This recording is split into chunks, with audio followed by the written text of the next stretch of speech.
ഫിലിമി പ്ലസിലേക്ക് എല്ലാവർക്കും സ്വാഗതം.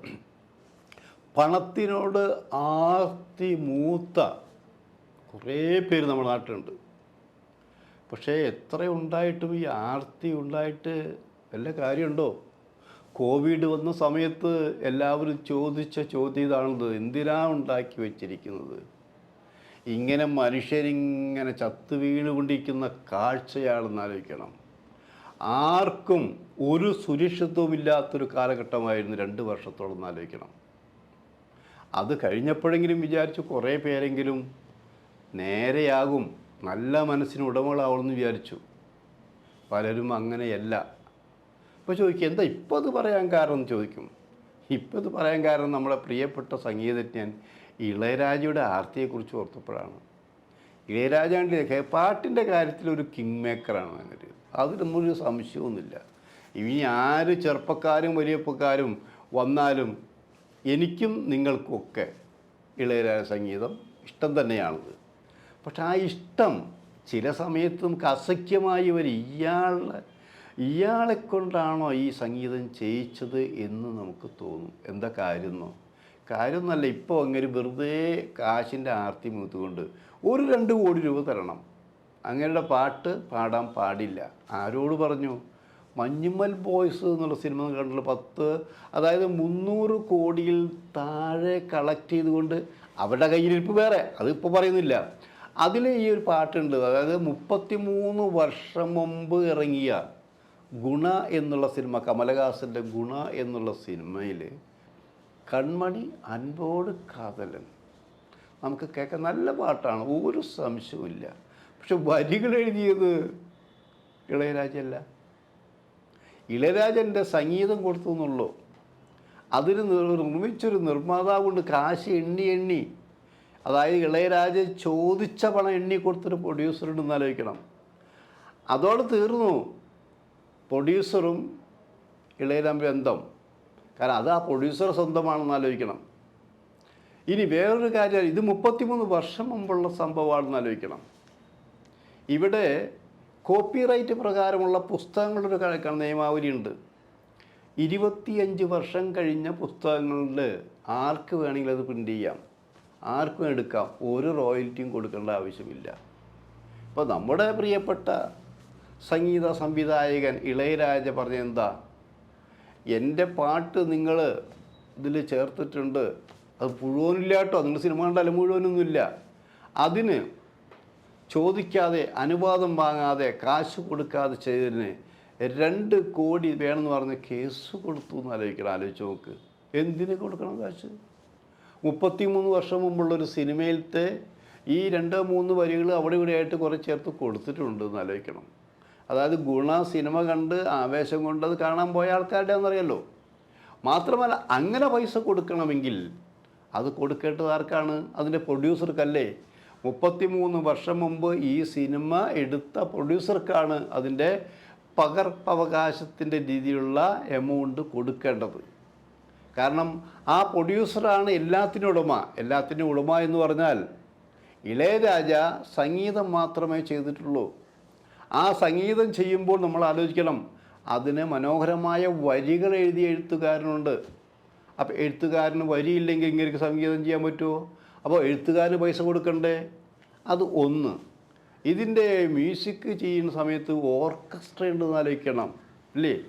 ഏറ്റവും കൂടുതൽ ഈ ഓർക്കസ്ട്രയ്ക്ക് ഓരോ ഓർക്കസ്ട്രക്കാരന് പൈസ രൂപ പ്രതിഫലം കൊടുത്തിട്ടുണ്ട്.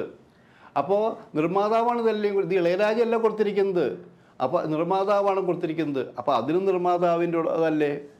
പിന്നെ ഇത് പാടിയിട്ടുണ്ടെന്ന് ആലോചിക്കണം. പാട്ട് ആരെങ്കിലും പാടിയാൽ നന്നാവുമോ? ഇല്ല. യേശുദാസ് പാടേണ്ട പാട്ട് ഞാൻ പാടിയാൽ എങ്ങനെ ഇരിക്കും? അപ്പോൾ നിങ്ങൾ നല്ല വരി ഉണ്ടായിട്ട് കാര്യമില്ല, നല്ല സംഗീതം കൊടുത്തിട്ട് കാര്യമില്ല. അത് അതിൻ്റേതായ രീതിയിൽ പാടാൻ കഴിവുള്ള പാടിയാൽ മാത്രമേ ശരിയാവുള്ളൂ. അപ്പോൾ പാട്ടുകാരൻ കൊടുക്കണ്ടേ? അങ്ങനെ എന്തെല്ലാം വീതം വെച്ചുകൊണ്ട് ആ വീതത്തിൻ്റെ ഒരു അംശം. അപ്പോൾ ഞാൻ ആലോചിക്കുന്നത്, ഇത് നമ്മുടെ പനമ്പിള്ളി ഗോവിന്ദമേനോൻ എന്നുള്ളൊരു നേതാവ് ഉണ്ടായിരുന്നു ഇവിടെ.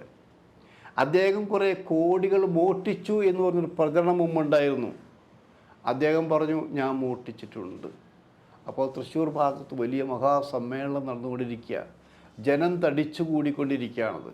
അപ്പം ചിലരൊക്കെ പറഞ്ഞു കുംഭകോണം നടത്തിയ ആളല്ലേ കാശ്. അപ്പോൾ നമ്മൾ മേശപ്പുറത്ത് കുറേ 5 രൂപ 10 രൂപ കുറേ നാണയത്തിൽ കുറേ കിഴികൾ വെച്ചിട്ടുണ്ട്.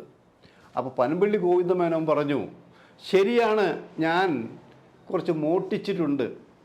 ആ മോഷ്ടിച്ച തുകകളൊക്കെ ഞാൻ നിങ്ങൾക്ക് വീതിച്ചു തരാൻ പോവുക. എല്ലാവരും സന്തോഷമായി. അപ്പോൾ കണക്കുകൾ പ്രകാരം ഈ രാജ്യത്തെ ജനങ്ങളുടെ കണക്ക് എടുത്ത് നോക്കിയപ്പോൾ ഓരോരുത്തർക്കും ഈ നയാ പൈസയുടെ കണക്ക്, അങ്ങനെ നയാ പൈസ അണയൊക്കെയാണുള്ളത്.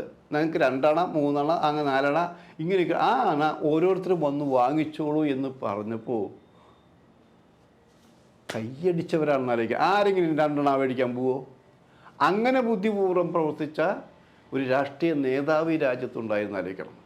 അപ്പോൾ ഈ ഇളയരാജ പറയുന്ന പോലെ ഇങ്ങനെ എല്ലാവർക്കും വീതം വെച്ച് കൊടുക്കുമ്പോൾ ഇളയരാജയ്ക്ക് എങ്ങനെ 2 കോടി കൊടുക്കേണ്ടി വരും? അത് ശരിയാണോ? അത് ഇതിൻ്റെ മഞ്ഞുമ്മൽ ബോയ്സിൻ്റെ കാര്യത്തിൽ മാത്രമല്ല. SP ബാലസുബ്രഹ്മണ്യം, വളരെ പ്രശസ്തനായ പാട്ടുകാരൻ, കോവിഡ് അകാലത്തിൽ നമ്മൾ വിട്ടുപോയ മാന്യൻ, അദ്ദേഹവും ഇളയരാജയും അതായത് ഇരട്ട സഹോദരന്മാരെ പോലെ ആയിരുന്നു പറഞ്ഞത്. ഇളയരാജ സംഗീത പാട്ടുകൾ SP ചിത്ര അടക്കമുള്ളവർ പാടിയപ്പോൾ അത് പ്രതിഫലം കൊടുക്കണമെന്ന് കേസ് കൊടുക്കുന്ന വിദ്വാനാണെന്ന് ആലോചിക്കണം. ആ കേസ് തീരുന്നതിന് മുമ്പാണ് SP ബാലസുബ്രഹ്മണ്യം നമ്മെ വിട്ടുപോയെന്ന് ആലോചിക്കണം. അങ്ങനെ കാശിൻ്റെ ആർത്തി മൂത്തുകൊണ്ട് നടക്കുന്ന ഈ കലാകാരനെ ചിത്രം നമ്മൾ ആലോചിക്കുമ്പോൾ നമുക്ക് വെറുപ്പ് തോന്നും ചിലപ്പോൾ ഒന്ന് ആലോചിക്കണം. അതല്ലേ ഇപ്പോൾ സംഭവിച്ചു കൊണ്ടിരിക്കുന്നത്. എന്നിട്ടും ഈ ബോയ്സ് 2 കോടി ചോദിച്ചവർ 60 കോടിയിൽ ഒതുക്കി എന്നാണ് പറയുന്നത്. എനിക്ക് തോന്നുന്നില്ല. കാരണം എന്താ പറയുക, അയാൾക്ക് ശരിക്കും ചോദിച്ച പൈസ കൊടുത്തിട്ടുണ്ടായിരിക്കും. കാരണം ഇവരെ സംബന്ധിച്ച് ഇപ്പോൾ ഇവർക്ക് ഈ 300 കോടിയോളം താഴെ കിട്ടിയെന്ന് വെച്ചിട്ട് പണത്തിന് പ്രശ്നം ഉണ്ടാവില്ല. പക്ഷേ പണത്തിന് പ്രശ്നമുള്ളവരുണ്ട്, ഓടാത്ത പടമുള്ള ആൾക്കാരുണ്ട്, നഷ്ടപ്പെട്ട പ്രൊഡ്യൂസർമാരുണ്ട്, കഷ്ടത അനുഭവിക്കുന്ന പ്രൊഡ്യൂസർമാരുണ്ട്. അവർക്കൊക്കെ പറ്റുമോ?